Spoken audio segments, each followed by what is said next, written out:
Welcome to the second section of Module 1, Fundamentals. I'm a certified Six Sigma Black Belt with the American Society of Quality, and I'll be conducting your training. This section will cover team basics. These are the basic types of teams. We have formal teams that have a specific goal and deliverable and a charter.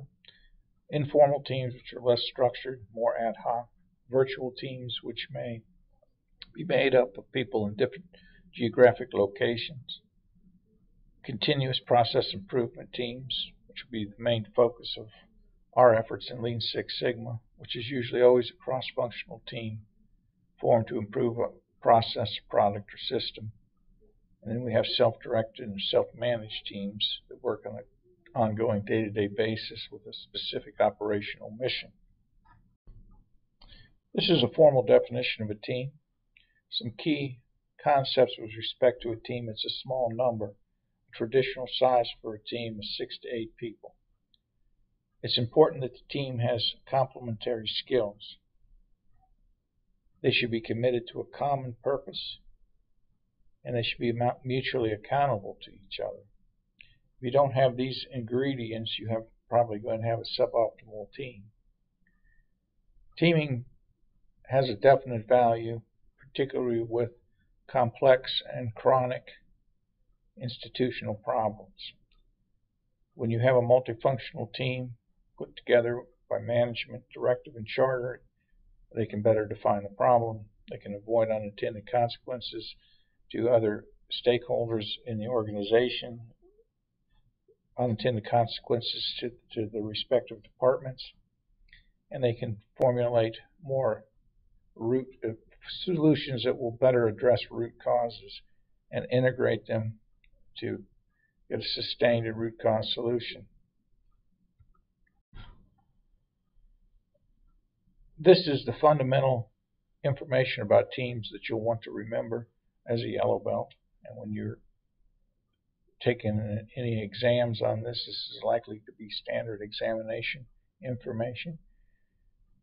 Teams fundamentally or basically can be expected, and often do, follow along several phases or stages. When the team first forms, it is likely that members will have to work to understand the goals and the meaning to them of this team, how it fits into their everyday work and fits into their professional and goals. There oftentimes is a period of storming where people will assert their individuality, express the different opinions. There may be contention, and there may be a period where the team has to normalize. This is expected in a normal stage in teams. Hopefully the team will begin to norm. They'll begin to understand that they're going to have to work together as a team, what the advantages of that are, and how they're going to fit into that teaming structure. Then you begin to perform. One thing that helps drive you to performance in a team is if the team leader is focusing on a common goal. So a team leader will want to be patient and help coach the team through the forming and storming and norming. And certainly one ingredient, one knack or helpful way to move you through performing is to focus on the common goal. And then oftentimes in team literature, we will see additional stages of adjourning and recognition. And recognition is a very important part of teaming. The team should be recognized and acknowledged, and there should be a clear adjourn. The team should have a clear ending and wrap up. We want the team to know that there's closure, and you're not going to drag it on and on. So you adjourn, close it, and recognize the team. In addition to leadership working to move the team towards performing as quickly as possible, the other thing you want to guard against as team leaders backsliding. You certainly can move from a phase of performing back through to storming again. how much each team goes through these phases and the level they go through them and the way these phases manifest themselves is, of course, dependent on situation and team. Some may do little storming and norming, and move quicker to performing. One thing that helps in teaming is that you have a clear charter, and we'll go over charters. The better your charter, the better the team will move to performance. Leadership skills, which can be studied, of course, further, help immensely moving a team through performance and delivery. A note here, the performance stage is not guaranteed after norming. A team can come together, have differences and voicings of opinion. They can norm together, become all happy campers, and not actually get anything done. So you do need to get the team normalized, and you need to perform. Again, the charter document we'll be talking about is a key element towards that objective. We'll cover basic brainstorming fundamentals under team basics. Brainstorming is a simple but universally used tool in Lean Six Sigma. Go over some basic points about brainstorming. First of all, one of the key rules in brainstorming is to suspend judgment. Particularly early in brainstorming, you do not criticize or evaluate the ideas. You collect the ideas without passing judgment on them. In collection of your first brainstorming ideas, you need to be free-thinking and unconventional. Participants should not be afraid to steal and modify ideas already given. And the idea of brainstorming is to try to generate as many ideas as possible in a short time. Typically, 45 minutes of brainstorming usually produce about 100 ideas in general. And you will find that after about 45 minutes or 100 ideas, they begin to diminish. Brainstorming, in my experience, is somewhat analogous to popping corn. It'll pop, pop, and pop, and then you'll get less and less pops until you don't get more pops and you know it's done. That takes about 45 minutes. Some formal terms used in brainstorming are conversion and diversion. You diverse out to get as many ideas as possible. And basic brainstorming itself, fishbone diagrams, FMEA, that's failure modes, effect analysis, are examples of divergent tools that spread ideas out to get as many ideas as possible. After initial brainstorming, you diverge back into a set of high potential ideas using payback matrices, XY matrices, multi-voting, and other tools. This is your basic methodology. There's variations on this theme. But basically, you make contributions in turn. Each idea is stated out loud to the group. Generally, you'd like, as they state that idea out, you'd like to write it on a post-it or an index card. Usually, participants are given the option to pass on any given turn. And as you get more and more participants passing, you know that ideas are starting to dwindle down. That's sort of the pop on the popcorn. As brainstorming ideas are given, you don't explain too much explanation. The idea is stated, documented on a card or posted. A few clarifying comments about the general idea, but not too much explanation. Before we move on to how we take brainstormed ideas and funnel them down into potential ideas to move forward with, we need to define the concept of consensus. Consensus is when a team reaches consensus when all team members can support a particular choice. Some members may not favor the choice, but they can proceed on the basis of that choice and will not oppose it. Consensus is not agreement by all. It is not a majority vote. And not everybody will be necessarily completely satisfied with an ideas or a set of ideas, but when you have consensus. It's important to achieve consensus on a team when moving forward with improvement plans.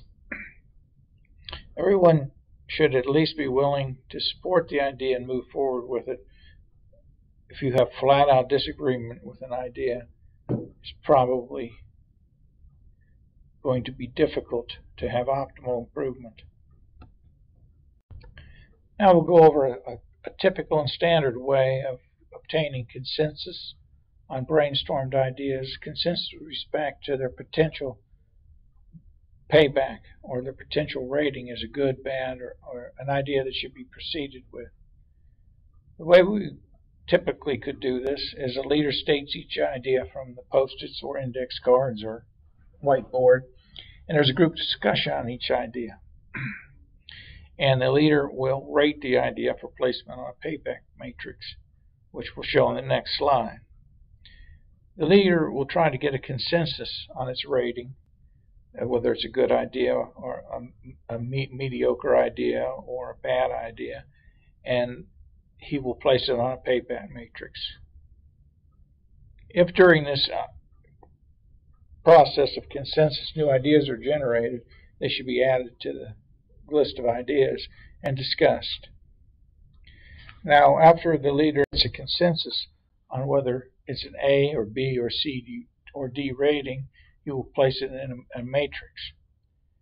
So a typical payback matrix would be easier the idea, and the higher its payback, the more it's an A. If it has high payback, but it's harder to implement, then it will become a B. If it's easy but low payback, it's a C, and then D are basically the ideas that are rejected completely. They're probably hard to implement and with low payback. Now there are other tools, and we'll be seeing other tools shortly, that you could substitute for this payback matrix.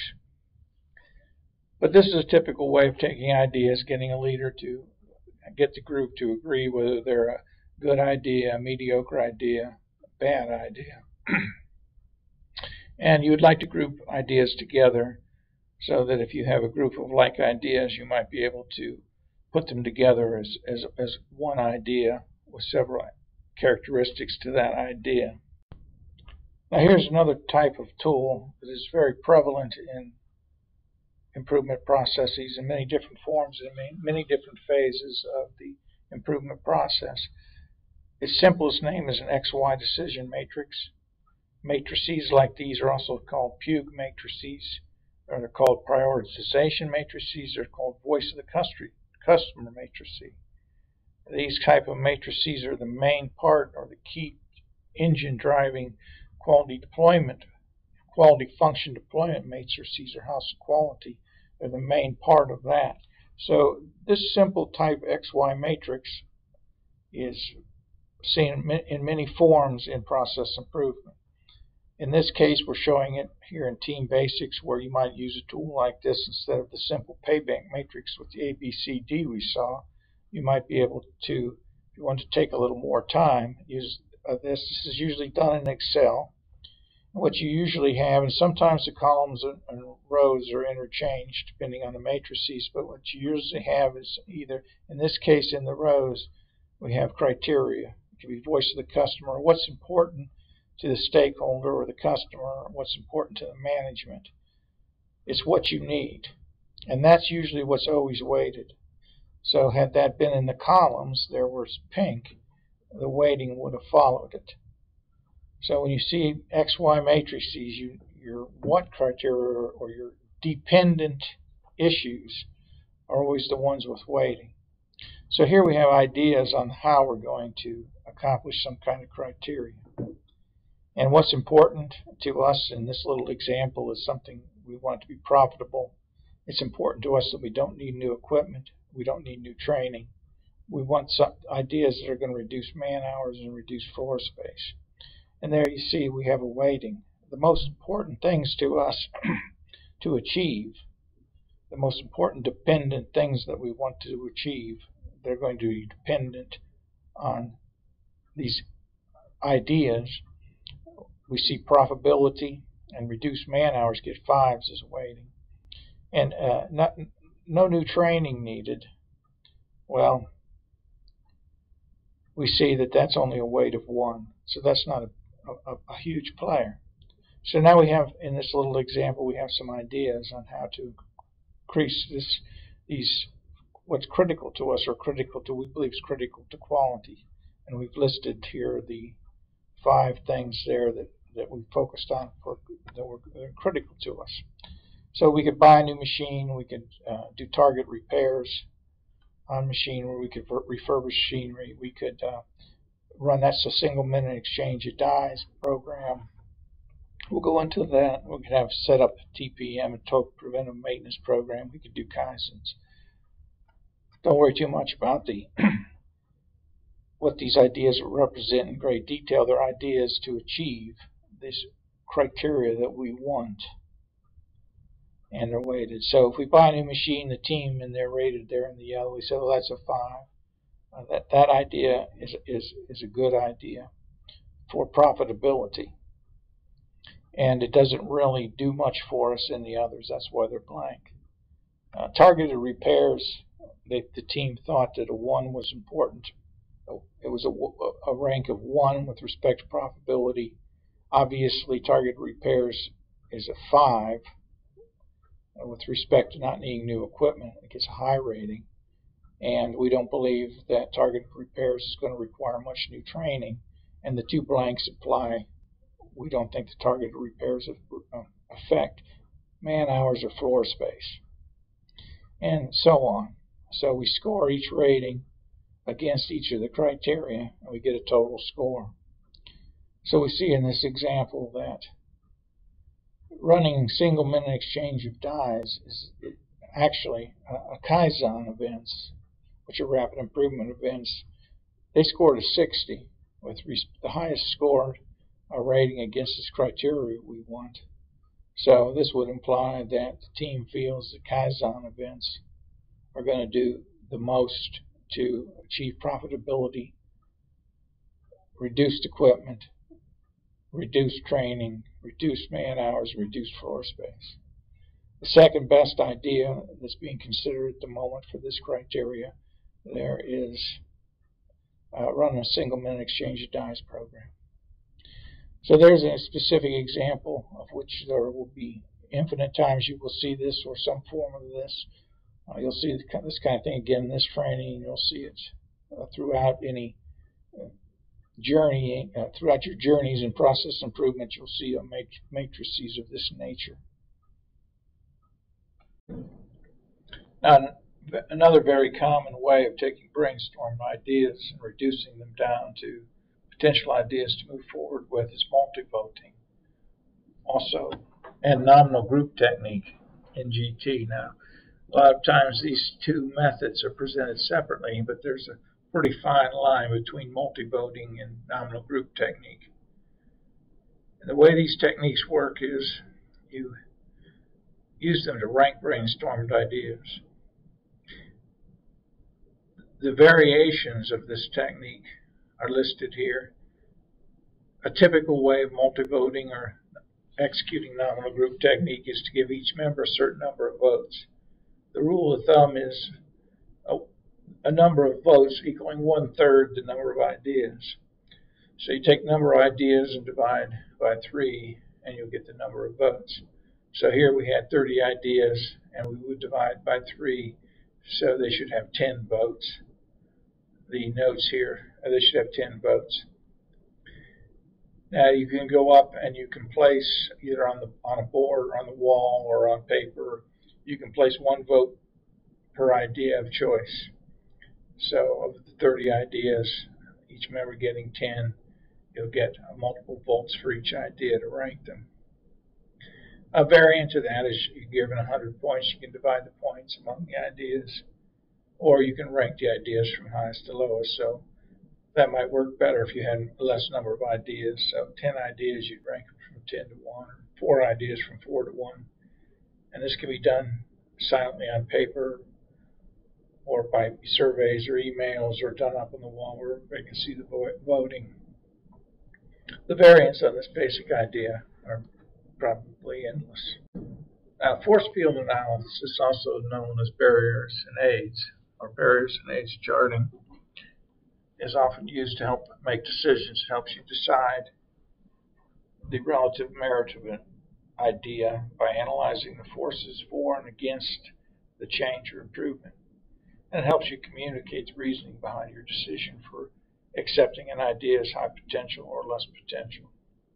You can use it to decide whether to go ahead with the change, and you can use it to increase your chances of success by using it as a tool to identify where you need to strengthen the forces supporting the change, since you can kind of get an idea of where it's weakest. You can simply put your driving forces or the things that are helping you with an idea in one column of a table, and the weaknesses or the things, the restraining forces, in the other table of a column of a table. This is a little bit weak form of force field analysis. If you had you're going to list a lot of driving forces, a lot of restraining forces, and it was a complex situation. You're using this in a complex environment. You could probably list all your pros and cons, all your strengths and weaknesses, and then you could group them and affinitize them. And affinitize means group things in like categories. Usually, however, a visual is better. You can put them in a visual representation where here we see whatever your new proposal is, whatever your idea is. Above the blue arrow there are your barriers. Those are things that are pushing the idea down. And below the arrow are your buoyant forces, or your aids that are pushing it up. And with respect to this visual tool, when you see that you have more barriers than you have countermeasures or aids, the idea is to introduce countermeasures or introduce things to help you keep the idea up and support the barriers to the project with sufficient countermeasures to make the proposed idea a success. And there's a description of how we construct the visual barriers in an aids chart we just saw. And generally, we'll close this module with basic team communication or communication methods in a project. Team communication is vital. Communication breakdowns is usually cited as one of the number one factors of failure in general, and certainly failure in an improvement project. So when you initiate the team, you've got to take measures to make sure that you're sufficiently communicating. Kickoff meetings where everybody gets together with the champion is a typical way of starting communication. During that meeting and all throughout the project, certainly in the beginning, you need a clear statement of goals and objectives, a common purpose that helps the team move forward, we talked about earlier. It's good to either formally or informally or through training or discussions help people understand their roles and responsibilities on the team. Usually any project of any significant effort will have a charter, and we'll go over a charter considerably in this training.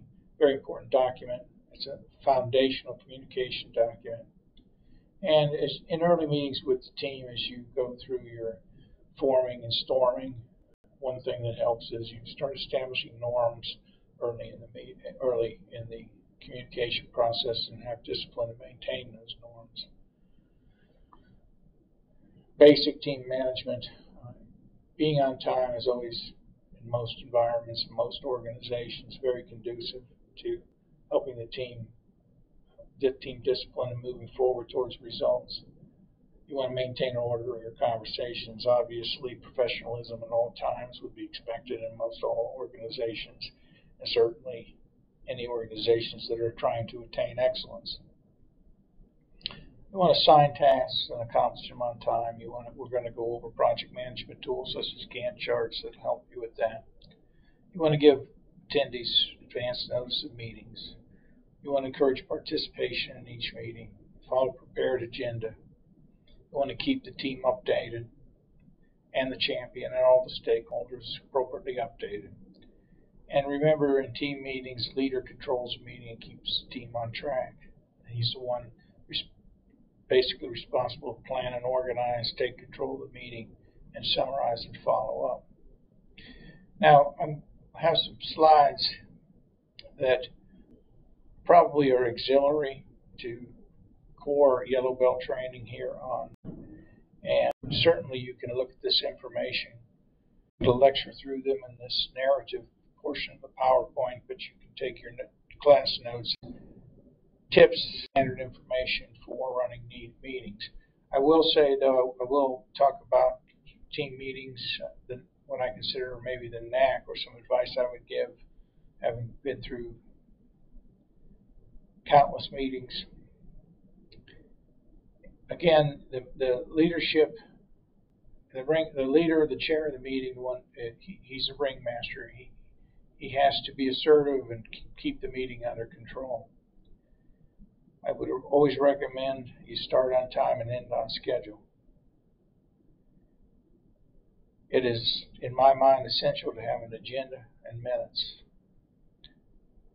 One of the meeting fundamentals that I've witnessed be surprisingly violated so often is not having an agenda or having minutes. These are key. So these three things, meeting leadership, taking an assertive role in conducting the meeting as a leader, starting and ending on time, and having an agenda and minutes. I mean, these are key ingredients. These are vital factors in whether you're going to have productive, successful meetings. And in process improvement, which are team-based solutions, team-based problem solving, your team meetings are one of your most important items, one of your important tools that you have to accomplish your process improvement. It is vital, absolutely essential that your team meetings are productive to the maximum extent possible.